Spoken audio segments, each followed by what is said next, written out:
오늘 여기 33장은 우리가 읽은 대로 이스라엘 백성들이 그동안 지나온 40여 년 동안 애굽을 출발해서 모압 평지, 가나안 요단강가 이른 거기까지의 여정, 그 노정을 간략하게 기록해 놓고 있습니다. 그러니까 이제 제 2세대들, 20세 이상 된 1세대들은 지금 현재 다 죽었고, 지금 이제 모세만 이제 남아 있는 것이고, 아론도 죽었고, 그리고 이제 20세 미만의 제 2세대들이라고 할 수 있는데, 또 뭐 광야에서 태어난 3세대들도 있고, 하여튼 그들이 이제 가나안 입성을 앞두고 자기 1세대들, 부모 세대, 그 실패라고 할 수 있겠죠. 자기들도 거기에 같이 참여했었고, 애굽에서부터 여기까지의 그 과정을 쭉 돌아보면서 이제 이 주시려고 하는 교훈들이 많이 있겠죠. 그래서 오늘 여기 뭐 절수는 좀 길지만 뭐 간략간략하게 기록이 되어 있고 지명들이 많이 나오는데, 사실은 뭐 현재는 이 구체적으로 알 수 없는 것들이 대부분 많고, 그럼에도 이것을 이렇게 기록한 것은 분명한 이제 오늘 우리에게도 주시고자 하는 그런 교훈은 그 목적이 있는 거죠. 먼저 거기 1절로 4절에 보면 애굽에서 나오는 이제 그런 이제 과정을 간략하게 말씀했습니다. 먼저는 1절에 모세와 아론의 인도로 대우를 갖춰 애굽을 떠났다. 그러니까 모세는 2절에 하나님의 명령대로 노정을 따라갔다라고 하는 것이고, 당연한 것처럼 생각이 될지 모르지만 하나님이 약속하신 그 약속의 땅을 향해 갈 때 이 하나님의 군대, 예수를 믿는 순간 우리가 다 하나님의 군대에 속하게 되는 거잖아요. 물론 이스라엘은 당시에 그냥 노예에서 막 벗어난 말 그대로 군대라고 하기에 민망한 그런 이제 모습이었지만, 어쨌든 그들의 신분은 여호와의 군대라고 하는 거죠. 그래서 천국을 향해 가는 우리는 자기가 가고 싶은 대로 가는 게 아니고, 하나님이 세워놓으신, 하나님이 모세를 통해서 그들을 인도하고, 모세는 하나님의 말씀대로 인도하는 거고, 결국 하나님이 말씀을 따라가는 건데, 그 하나님의 인도를 받아서 같이 대오, 항오를 갖추어, 개혁은 그런데 대오를 갖추어서 열과 오, 그냥 무질서한 것이 아니라 군대니까 질서 있게 같이 대열을 갖추어서 가게 되는 것이다. 다시 말하면 우리가 구원받은 성도가 같이 뭐 개인전이 아니라 연합된 지체로서 함께 연합해서 말씀과 성령 인도를 따라 또 세우신 지도자, 교회, 영적으로는 하나 된 교회지만 또 지상에 많은 유형적 교회들을 세우시고 또 지도자를 세워서 그들을 통해서 하나님의 말씀을 주시고, 그렇게 조직을 또 결성해서 갖추어서 그렇게 연합해서 함께 이 하나님의 나라를 향해서 가게 되는 것이다 라고 하는 것을 우리에게 가르쳐주고 있습니다. 난 마음에 안 든다, 대열에서 이탈하고 그런 사람 없습니다. 갈 수 없습니다. 그러면 인도를 받지 않겠다, 원론적으로는 그것도 맞지 않습니다. 잘못된 지도자라면 당연한 거겠지만, 다시 말하면 하나님의 말씀의 인도를 따라서 가야 된다. 뒤에 가서 이제 구름기둥, 불기둥으로 이제 인도하시지만, 크게 간략하게 요약해서 하신 말씀은 그렇다 그 말입니다. 모세와 아론의 인도, 지도자들 인도를 따라서 같이 대오를 갖추어서 행진에 갔다라고 이렇게 말하고 있고, 또 모세는 여호와의 명령대로 그들을 인도했다. 사실은 이게 당연한 거지만 결코 쉬운 건 아니죠. 결코 쉬운 건 아닐 것입니다. 그래서 많은 그런 불만도 많이 있고, 인간의 생각으로 저쪽보다는 이게 나은 것도 같고, 좀 더 쉬고도 싶고, 좀 더 있다 가고도 싶고, 어떤 때는 여기서는 안 머물렀으면 좋겠다 하고 싶은 데도 있을 것이고, 많은 유혹도 있고 어려움이 많이 있었겠지만, 그래도 말씀대로 인도해 간다는 거, 이건 사실은 얼마나 그게 어려운지, 하나님의 교회가 오직 하나님의 말씀대로 인도해 간다. 사실 그게 당연해야 되는데, 그게 얼마나 어렵습니까? 그래서 이게 이제 그 사람의 여론을 따라갈 수도 있고, 이런 사람의 생각에 치우쳐서 그렇게 하나님의 말씀대로 가지 못하는 그런 경우들이 얼마든지 있다라고 하는 것을 우리에게 보여주는 거예요. 그래서 모세라고 하는 인물 자체가 이렇게 참 지난주 시간에 한번 살펴본 것 같은데, 신을 벗는다라는 거, 하나님의 참된 종의 자리에 선다라는 거, 이게 만들어지는 게 40년 걸렸는데, 그렇게 믿음이 좋았던 모세가 무려 40여 년 동안이나 그렇게 자기를 부인하고 회개하고 하나님을 많이 찾고 구하고 묵상하고 깊이 발견하고, 그렇게 해서 비로소 이제 쓰임받을 수 있는 때가 바로 이때 80세 부름받아서 자기 생각, 애굽의 학술, 학문 다 배웠고, 당시에 이스라엘에 통틀어서 모세만큼 세상적으로 공부 많이 한 사람, 뛰어난 사람 없습니다. 가장 뛰어난 사람이에요. 세상적으로도 바로의 궁중에 40년을 자라났으니까, 당대에 있었으면 그런 애굽의 황제 자리에 오를 수도 있는 인물, 학문도 얼마나 애굽의 학설을 다 배웠다 그랬는데, 얼마든지 그런 위치에서 또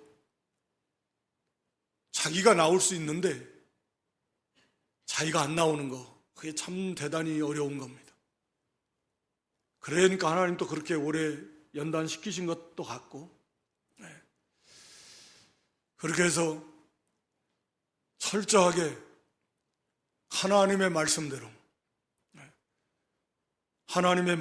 당연한 것처럼 보이지만, 우리가 개인도 이 말씀대로 가는 게 얼마나 어려운 거 우리가 알고 있는데, 이 오합지졸과 같은 정말 형편없는 그 이스라엘 수많은 백성들을 인도하면서 강하고 담대함과 확신을 가지고 하나님 앞에서 종의 자리에서 이 사명을 감당해 나간다라고 하는 것은 참 대단한 하나님의 은혜이고 또 귀한 믿음이다 라고 하는 것입니다. 하여튼 교회는 말할 것도 없고 개인도 말할 것도, 우리 모두가 우리가 애굽에서 출발할 때부터 이제 세상에서 부름받아서 하나님의 백성이 되는 그 순간, 우리는 함께 소속된 하나님의 군대이고 그리스도의 군대이고, 그렇게 이제는 연합되어서 힘을 합쳐서 함께 그 인도자를 따라서, 인도자는 말씀을 따라서, 하나님의 말씀을 따라서, 결국 하나님의 말씀을 따라서 그 인도를 받으면서, 그게 고난의 길이 됐든 홍해 바다를 지나는 길이 됐든 광야를 통과하는 길이 됐든 무엇이 기다리고 있든 간에 그것을 향해서 통과해서 가는 것입니다. 그래서 거기 3절에 가서 보면 그들이 첫째 달 15째 날에 정월 14일이 6월절이니까 6월절에 밤이 지나고 무교절이 시작되는 15일 아침이죠. 15째 날. 그러니까 원래 이 첫째 달은 원래 첫째 달은 아닌데 종교력으로 이 달을 첫째 달로 정한 거잖아요. 오늘날 태양력으로 하면 우리가 부활절 뭐 이렇게 6월절 3, 4월 정도 되는 시기니까. 그러나 이들은 이때를 첫째 달이다. 당연히 새로 이제 개인으로 말하면 새 사람이 된 날이고, 국가로 말해도 이제는 이제 비로소 이제 새로운 이제 국가라고도 할 수도 없는데 이제는 하나님이 애굽에서 불러내서 하나님 백성으로서 하나님이 신정 국가로서의 어떤 출범을 알리는 그런 시작점이다 라는 그런 의미가 있겠죠. 하여튼 이제 새로운 존재가 되었고, 그래서 새 출발을 하는 것이고, 그러니까 이것은 첫째 달로 삼는 것입니다. 그래서 그들이 람셋을 떠났습니다. 거기에 뭐 바로의 국구성도 있고 하여튼 고난 많이 받았는데, 그래서 6월절 다음 날 이스라엘 자손이 애굽 모든 사람의 목전에서 큰 권능으로 나왔습니다. 그러니까 하나님이 하시는 역사가 뭐 비밀한 가운데 어디 숨겨서 있는 게 아니고 모든 사람들이 다 보는, 예수님의 십자가도 모든 사람들 당시에 뭐 하여튼 이스라엘에 볼 수 있는 모든 사람들이 다 볼 수 있도록 그런 가운데서 대속의 십자가를 지셨고, 이제 마지막 다시 오실 때는 전 세계 살아있는 모든 인생들이 다 보게 될 것이고, 그 가운데서 다 지켜보는 가운데 진정으로 구원받은 살아있는 모든 성도들이 부활체로 변화되어서 들려 올라가게 될 것이다. 우리가 데살로니가서 4장에 쭉 말하고 있잖아요. 그러니까 이건 모든 인생들이 세계 온 만민이 다 지켜보는 가운데서 이 구원의 역사가 이루어져 왔고, 온 세계 역사 속에서, 그리고 지금도 이루어져 가고 있고 앞으로도 그렇게 이루어져 가게 될 것이다 라고 하는 것을 우리에게 보여주고 있는 것입니다. 큰 권능이죠. 뭐 마지막 때에는 정말 어떻게 무슨 표현하겠습니까? 부활체로 변화되어서 들려 올라가는데 그것만 바라보고 있다. 오도 아니고 뭐 아마 거의 뭐 기절할 만큼 놀랄 것 같은데,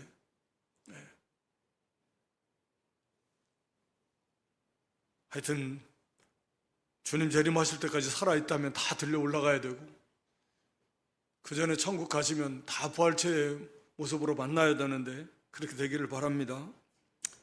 그건 뭐 어떻게 정말 뭐라고 말할 수 없을 만큼 중요한 문제입니다. 거기 4절에 가서 보니까 애굽인은 여호와께서 그들 중에 치신 그 모든 장자를 장사하는 때라 여호와께서 그들의 신들에게도 벌을 주셨더라. 신들에게 벌을 주셨다라는 것은 대표적으로 애굽의 10가지 재앙 자체가 하나에서 10가지 재앙이 다 그 애굽인들의 섬기는 신들과 관계가 다 있습니다.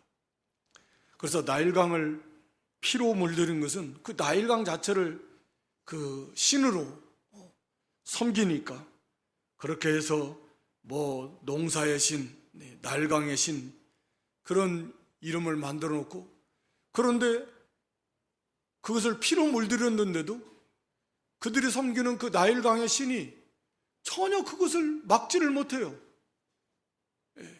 피로 물들이면, 여호와 하나님이 피로 물들이면 그걸 다시 맑게 한다든지 피로 물들이지 못하게 한다든지, 이 나일강 그 애굽 사람들이 여전히 그 물을 먹고 또는 농사로 지을 수 있도록 농사의 신이고 나일강의 신인데 그렇게 해야 되는데 뭐 당연히 하겠지만 하나님께서는 그런 어리석은 인생들에게 보여주는 거죠. 자, 너희가 신으로 섬기는 이 나일강 그 풍요의 신이 봐라, 할 수 있는 게 있냐? 사실 존재하지도 않는 거지만 그 피를, 물로 피를 변하게 하는데도 아무것도 못하는 거예요. 그 심판한다는 거죠. 개구리로 심판했을 때도 개구리도 이게 또 다산의 신, 또 개구리 형상으로 만들어 놓고 개구리가 아마 번성이 많이 되는 모양이에요. 알을 까가지고 뭐 그 올챙이 막 해가지고 하니까 뭐 얼마나 이게 많이 알을 한번 까면 막 많이 나오니까 막 그래서 그랬는지 모르겠지만 개구리 형상을 만들어 놓고 이것은 다산이 큰 복이니까 사실은 큰 복이죠. 오늘날 사람들의 생각이 잘못되어 있는 거지. 극도의 이기주의화 돼가지고 자식이 나오면 내 인생이 없어진다, 너무 힘들다, 자기 혼자 즐기려고 그래서 자식 안 낳는 거 아닙니까? 자기 희생하기 싫어서. 결과적으로는 핵심은, 그러니까 그건 제 생각입니다만 하여튼 다른 견해를 가질 수 있습니다. 이 개구리는 그래서 다산에 자기들은 복을 주는 신인데 오히려 개구리가 이들에게 엄청난 그 많은, 수없이 많은, 그게 이 개구리가 그들의 재앙이었단 말이죠. 자, 너희들에게 이렇게 복을 주는 신이 너희들에게 재앙을 주는데 진짜 그런 신이라면 이렇게 할 수 있겠냐? 이도 마찬가지요. 이도 땅의 신이라고 이 땅을 주장하고 땅에 복을 주고 뭐 그런 신인데 자기들에게 복을 주기는커녕 엄청나게 고통을 주는 그런 가해 곤충이 되어버렸단 말이죠. 악질도 마찬가지입니다. 파리도 마찬가지고, 파리도 뭐 그런 신, 파리 형상을 만들어 놓고 참 희한한, 그러니까 인생들이 그런 것 같아요. 그래서 뭐 그것을 축복의 신이다, 뭐 자기들 원하는 대로 막 다 갖다 붙여놓고 그렇게 큰 재앙을 가져다 주고 고통을 주고, 이 악질도 마찬가지입니다. 이 생쥐에게 임했는데 특히 가장 대표적인 게 이제 이 황소나 암소. 근데 이 보통 소는 어느 지역이나 다 우상화하는 것들이 많았던 것 같아요. 그래서 이 풍요의 신, 막 이렇게 만들어 놓고, 그래 놓고 뭐 황소 형상, 또 암소는 또 막 그 춤의 신, 술의 신, 기쁨을 주는 뭐 그런 신으로 만들어 놨는데 그런 신들이 병이 들었어요. 악질이 걸렸단 말이에요. 그래도 그거 전혀 그 신이 고쳐주지를 못해요. 다 죽어요. 병 걸려서. 어리석음을 깨우치는 거죠. 독종은 마찬가지입니다. 가축에게도 사람에게도 막 들었는데 의술의 신이, 너희들이 의술을 숭배한다? 그런데 그 의술의 신이 어디 있느냐? 그거다. 우박도 마찬가지. 하늘의 뭐 공기의 신, 바람의 신, 뭐. 그 신이 어디 있냐는 거, 어디 있어? 그것을 막지를 못한다. 메뚜기도 마찬가지입니다. 곤충의 신이요. 곤충이 해로부터 자기들을 막아준다라고 메뚜기 형상을 만들어 놓고 신으로 섬기고 있는데 그 메뚜기가 자기들의 해를 끼친다, 그 말이에요. 흑암이라고 하는 건 대표적인 라가 태양 신을 말합니다. 그러니까 람셋도 마찬가지예요. 태양신을 섬기는 신전이 있는 곳인데 이 태양이 자기들 밝혀주는, 복을 막 주는 태양이 빛을 비추는데 깜깜하게 사면 빛을 못 비춰요. 신이 꼼짝 못해요. 흑암으로.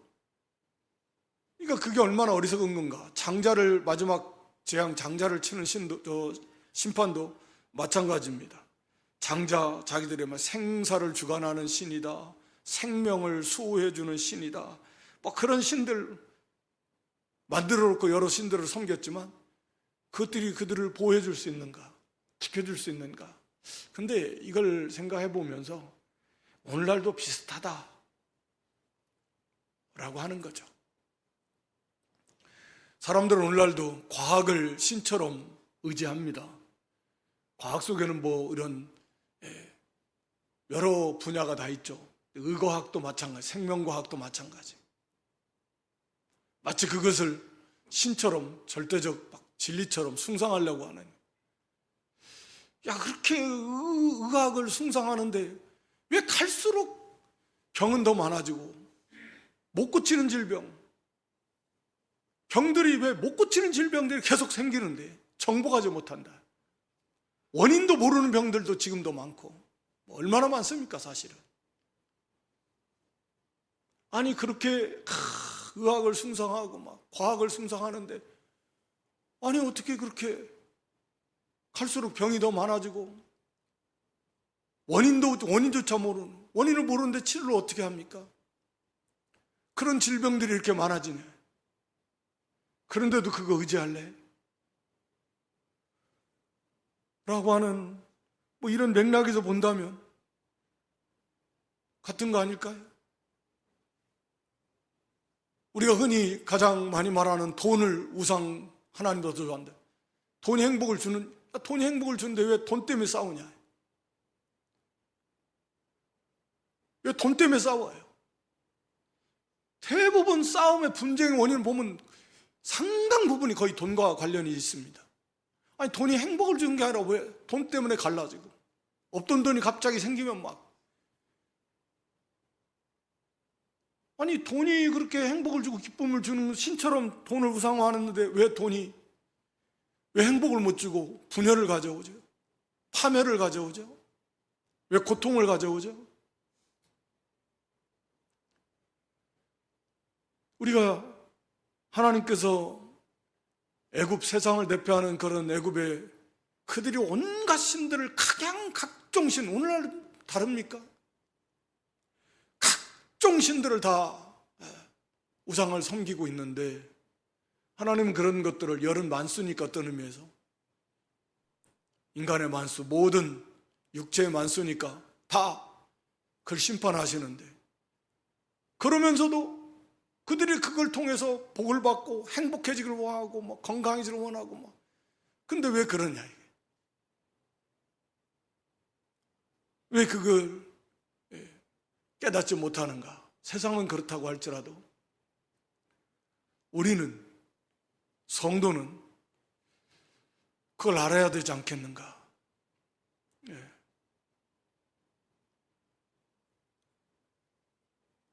여기 5절부터 보면 이스라엘 자손이 람셋을 떠나 숫곳에 진을 치고 숫곳을 떠나 광야 끝 에담에 진을 쳤다. 이제 광야 끝 에담이라는 것은 광야 끝이라는 말은 이스라엘의 입장에서는 광야 시작점이나 마찬가지입니다. 예를 들어서 광야 중심에서 보면 광야 끝이죠. 애국과 접경이 돼 있는 광야 시작점이죠. 비로소 여기에서 이제 광야로 들어가는 겁니다. 애굽에서 나와서 우선은 이제 시내산을 향해서 가는데 광야로 들어가는 것이에요. 그것이 여기 광야 끝 에담. 그래서 여기 에담의 숫곳에 진을 치고 숫곳을 떠나 광야 끝 에담에 진을 칠 때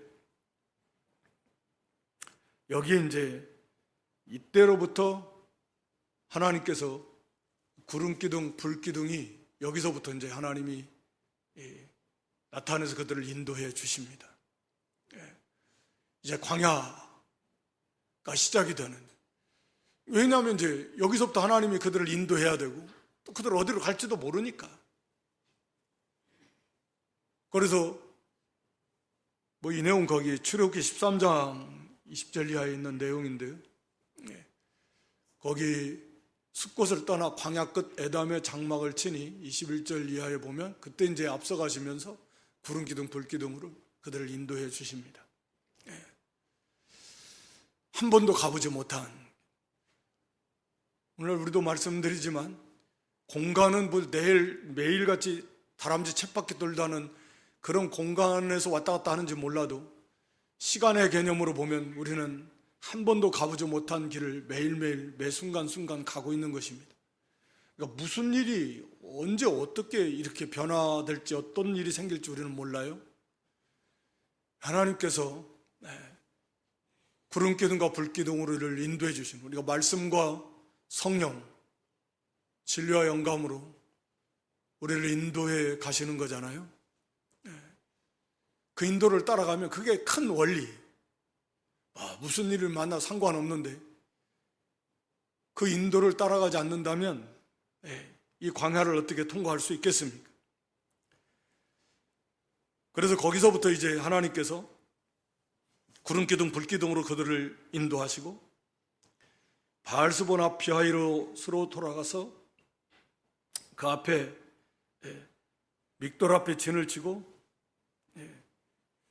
하이롯, 이 하히롯은 그 비하이롯이나 같은 의미입니다. 같은 뜻인데 그 하이롯을 앞을 떠나 광야를 바라보고 바다 가운데를 지나서 에담 광야, 이제 수르 광야, 본격적인 이제 광야로 들어가게 되는 게 어디냐면 바로 이 바다입니다. 바다 홍해 바다를 지나서 이제 본격적인 에담 광야 길을 들어가게 되는 것입니다. 그러니까 이게 이제 여기 바알스본 앞이라고 하는데 이 바알스본이라는 거, 바알 말 그대로 바알은 주인인 거, 바알스본도, 그러니까 이 바알스본도 사실은 바알의 그 스본 그 지역, 애굽의 북쪽 지역을 그 바알이라고 하는, 바알이 주라는 의미니까 자기들의 신 바알 주가, 왕이, 자기들의 왕 바알이, 자기들의 신, 자기들의 주인인 바로 그 바알이 그 지역을 다스린다, 주장한다, 그런 의미에서 아마 바알스본이라는 이름을 지은 것 같고 그런 이름입니다, 이 뜻이. 그런데 그 바알스본 앞이 비하이롯이라는 건 바로 떨어지지 않아, 얼마 떨어지지 않은 것이고 그 앞에 거기서 이제 진을 쳐서 거기서 이제 홍해 바다를 건너가는 거예요. 그러니까 이게 이 홍해 바다 앞에서 출애굽기 14장 거기 1절 2절에 이 말씀이 같은 내용인데요. 그러니까 여기에서 이제 홍해 바다를 건너는데 이것도 같은 의미예요. 바알스본이면 그 지역이 바알이 다스리는, 바알이 주인이고 왕인 그 지역인데 바로 그 바알스본 앞에서 하나님께서 홍해를 가르잖아요. 그리고 폭풍의 신이라고도 불리는 그 바알 앞에서 막 하나님께서 엄청난 그런 바람으로 그 바닷물을 갈라 물을 벽처럼 세우고 이스라엘 백성들을 건너가게 하는데 거기에 애국 군병들이 쫓아 들어갔다가 몰살당하는데 한 사람도 살아나지 못하고, 그들이 섬기는 바알이 주장하는 곳이라고 하는 바알스본, 자기들이 보는 그 신 앞에서 그런 일이 일어나는데 바알은 자기를 섬기는 백성을 단 한 사람도 구해주지 못하고 하나님이 하신 일을 막지 못하고 이스라엘 백성들은 단 한 사람도 죽이지도 못하고 그렇게 완전하게 이 홍해를 건너고 애굽 백성들이, 군병들이 거기서 수장당하는 그런 것들을 통해서, 그러니까 얼마나 이것이 어리석은 일인가 하는 것들을 적어도 이스라엘 백성들이라고 하면 정말 생생하게 그것을 깨달았어야 돼요. 철저하게. 그래서 정말 오직 하나님 한 분, 오직 하나님 한 분만 이런 신앙을 가졌어야 되는데 우리가 아는 대로 정말 그렇지 못하죠. 그리고 이 바다를 지나서, 이 8절에 바다 가운데를 지나서 에담 광야로 사흘길을 가서 마라의 쓴물. 그러니까 비로소 이 바다를 지나야 된다. 우리가 고린도전서 10장 1절 이하에 가서 보면 사도 바울은 이 사건을 통해서 이스라엘 백성들이 모세와 연합하여서 구름과 바다 가운데서 세례를 받았다, 이런 표현을 쓰거든요. 그러니까 마치 이것은 우리가 이제 하나님의 교회에 나와서 나름대로 어찌됐든 이제 뭐 신앙을 고백하고 이제는 하나님의 백성으로서 고백하면서 새롭게 이제 하나님 백성으로서 산다라고 하는 새로운 출발을 알리는 그런 이제 공식적인 교회에서 인정해 주는 것이 이제 사실은 세례잖아요. 물세례. 성령 세례는 물론 그 사람이 중생하는 역사고 그게 진짜 구원받은 역사고, 외적으로 물로 세례를 주는 것은 그런 하나의 표징입니다. 그 세례가 구원을 주는 건 물론 아니지만, 이게 이스라엘 백성들에게 있어서 이 바다를 통과한다라는 것은 그런 의미였다라는 거죠. 모세와 연합돼서. 오늘날 우리 신약 시대에는 우리는 모세가 예표하는 실체가 되시는 그리스도와 연합돼서 진짜 성령으로 세례를 받은 그런 성도들이지만, 이 시대에는 이 사람들이 애굽에서 그 죄악의 관여와 우상의 문화 속에서 나름대로 믿음을 지킨다고는 했지만 거기에 혼합되고 짬뽕되고 그냥 섞여지고 그런 가운데서 살던 이제 이 이스라엘 백성들이 홍해를 지나면서 이제는 정말 하나님 백성다운 의식을 갖고, 이 놀라운 역사를 체험하면서 하나님이 우리가 하나님 백성으로서 이제는 정말 이제 바로의 군대가 쫓아왔다가 거기서 몰살당하고 수장당하고, 이제는 정말 하나님 백성으로서의 그런 어떤 정체성을 나름대로 좀 확립하고 이제는 진짜 하나님 구원받은 백성으로서의 길을 간다라는 그런 상징적인 의미가 바로 이 홍해를 통과하는 데 있었다 라고 이렇게 사도 바울은 그렇게 해석하고 있는 거죠. 당시 이스라엘 백성들이 그렇게 의식했는지는 우리는 알 수 없지만 아마 하나님께서 분명히 이런 놀라운 역사를 통해서 이 믿음 없는 이스라엘 백성들 하여금 정말 너희는 이제 하나님 백성으로서 이제 과거에 그 애굽에서 있던 그 완전히 이제 세례가 의미하는 거 그러잖아요. 다 씻어버리고 죄를 이제는 정결케 돼서 이제는 이제 그리스도와 연합된 하나님 백성으로서의 그런 거룩한 삶을 살아가야 되는데, 그런데 거기 이제 사흘길 걸어가서 쓴물 물이 없어서 우리가 아는 대로 막 거기서 목말라 죽겠네 원망하고 불평하고 해서 거기서 단물로 변화시키는 놀라운 하나님의 역사를 체험했고, 거기 이제 엘림이라고 하는 곳에 이르러서 샘물 12과 정료 70그루가 있으므로 거기에서 진을 쳤다. 그래서 여기는 정말 오아시스 같은, 그래서 샘물 12은 그 만수니까 풍성한 물이 있었고 종려 70그루 그늘도 넉넉하게 많이 있었던 것으로 보여지고, 하여튼 12이나 70이나 상징하는 의미가 좀 많이 있죠. 그래서 12지파 12사도 70인 장로 70명의 제자, 하여튼 간에 하나님께서 이렇게 하나님을 인도를 따라갈 때 쓴물을 단물로 변화시켜 주시기도 하시고, 때로는 이런 엘림과 같은 곳에 쉬어서 위로도 받고 평안을 얻기도 하고,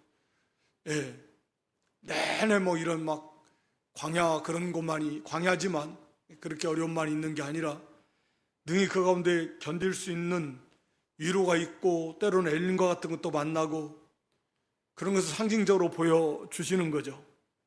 그러면서 계속 이제 구름기둥, 불기둥으로 인도하시고, 또 거기 11절에 가서 보면 신광야에 진을 쳤다. 이건 이제 여기서 출애굽기 16장에 있는 내용인데요. 이거 먹을 것이 없다고, 먹을 게 없다고 고기 달라고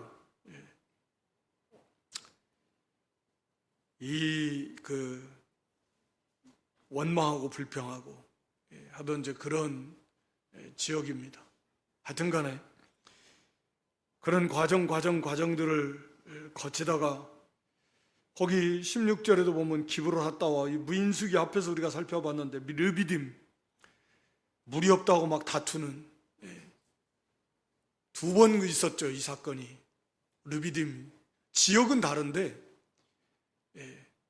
그 무리바 다툼에, 그래서 무리바 사건이 두 번 있었죠. 출애굽 초기에 있었고 출애굽기 17장에, 그리고 이제 마지막 거의 다 돼서 그 사건이 또 있었습니다. 하여튼 간에 그래서 두 번째 그 무리바 사건에서 모세와 아론이 범죄했던 거잖아요.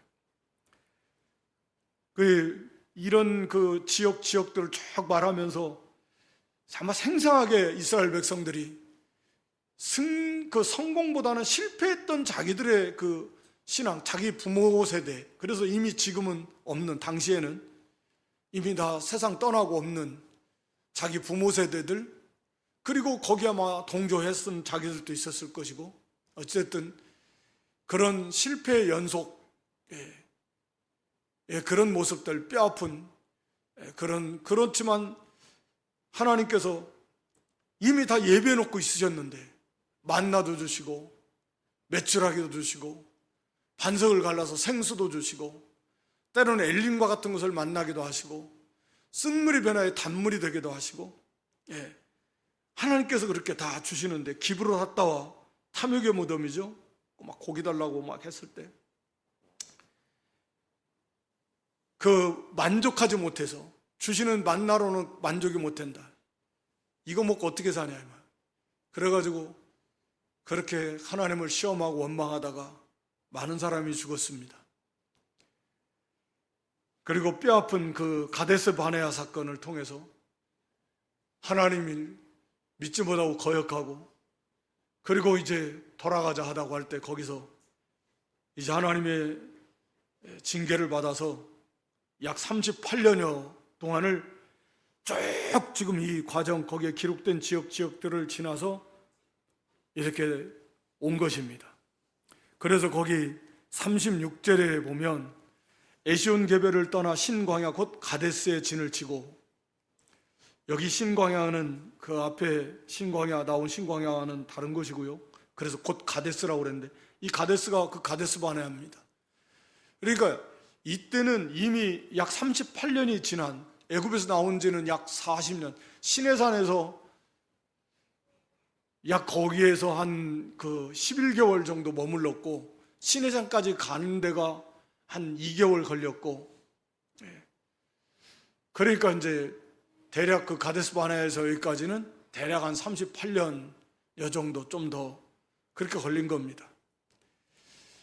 그러니까 다시 돌고 돌아서 약 38년 동안을 돌고 돌아가지고 38년여 전에 자기의 부모 세대들이 여호수아와 갈렙을 제외한 10명의 정탐꾼 각 지파 대표들이 이렇게 하나님에 대해서 하나님이 약속하신 가나안 땅에서 혹평하고 이렇게 행함으로써 모든 백성들이 거기에 동조하고 그렇게 하나님의 징계를 받았던 실패에 뼈아팠던 바로 그 지역에 다시 돌아온 것입니다. 그래서 하나님에게 약속대로 지나놓고 보니까 지금은 그때 1세대들은 광야에서 다 죽었습니다. 아마 곳곳마다 뭐 이건 매일같이 몇십 명씩 죽어야 되니까, 그러니까 이 지역마다 뭐 장사가 거의 안 지내는 데가 없었을 겁니다. 한 곳에 머무르면 뭐 적어도 뭐 짧게는 며칠이지만 길게는 몇 달 혹은 몇 년 있을 수도 있으니까 이 총 여기가 41곳이 나오는데,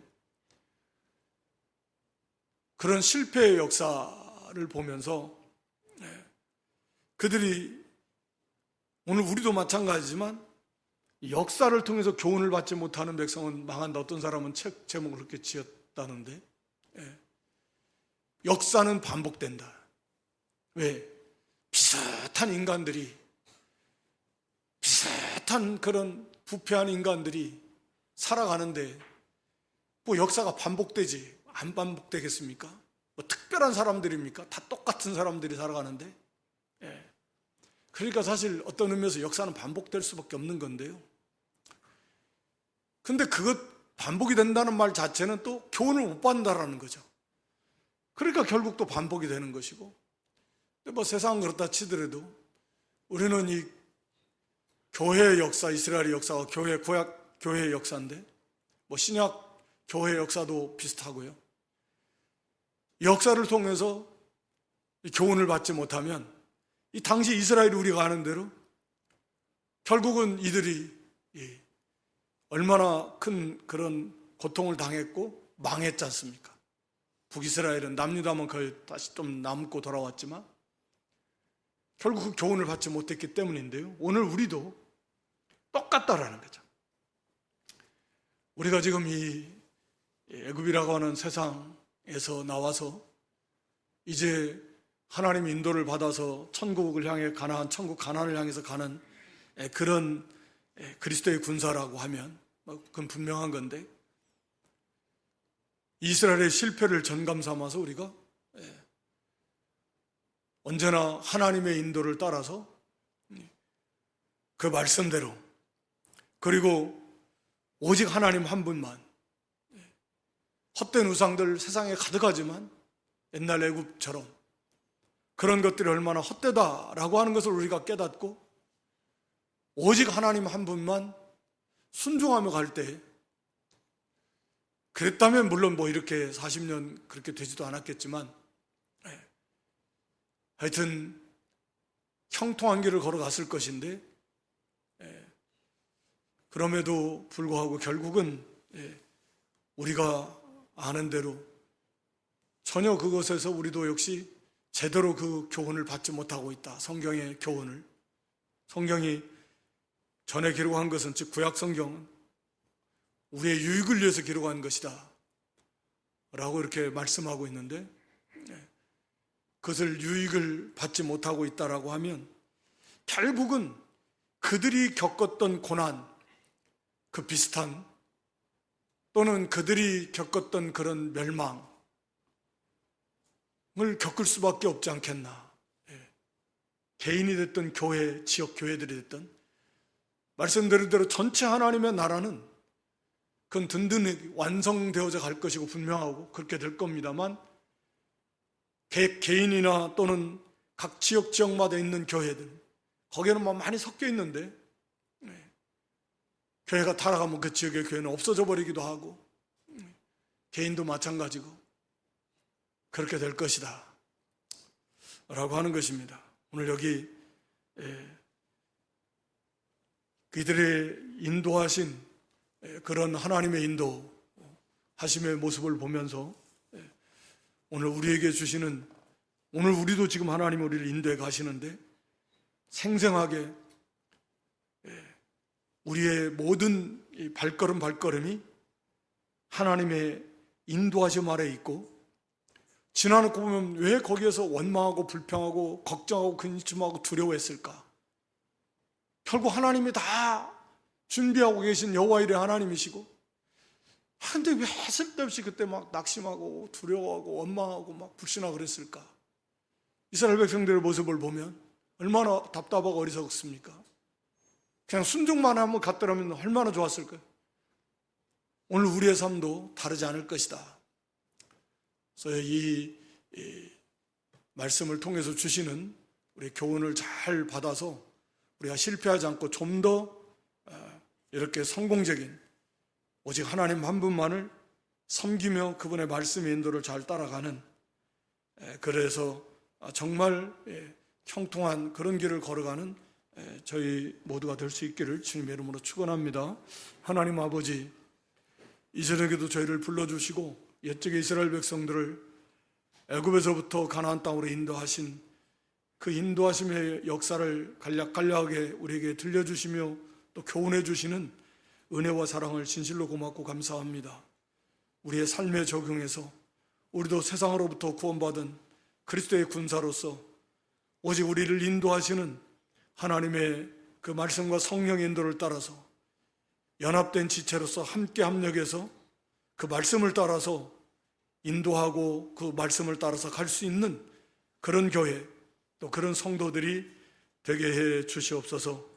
헛된 우상들이 가득했던 예전처럼 오늘 이 시대에도 더 많은 우상이 가득한 이 세상 속에 우리가 그런 것들에 물들지 않게 하시고, 그것이 얼마나 헛된 것인가 하는 것들을 좀 깊이 깨달아서 모든 탐심, 모든 욕심을 다 물리치고 오직 하나님 한 분만 철저하게 붙들고 의지하며 그 말씀을 따라서 날마다 저천성을 향해서 점점 형통한 길로 걸어가는 저희들 되게 해 주시옵소서.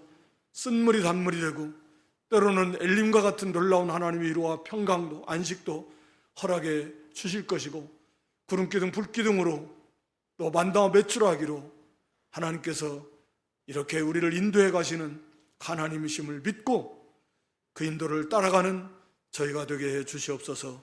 예수님의 이름으로 기도드리옵나이다. 아멘.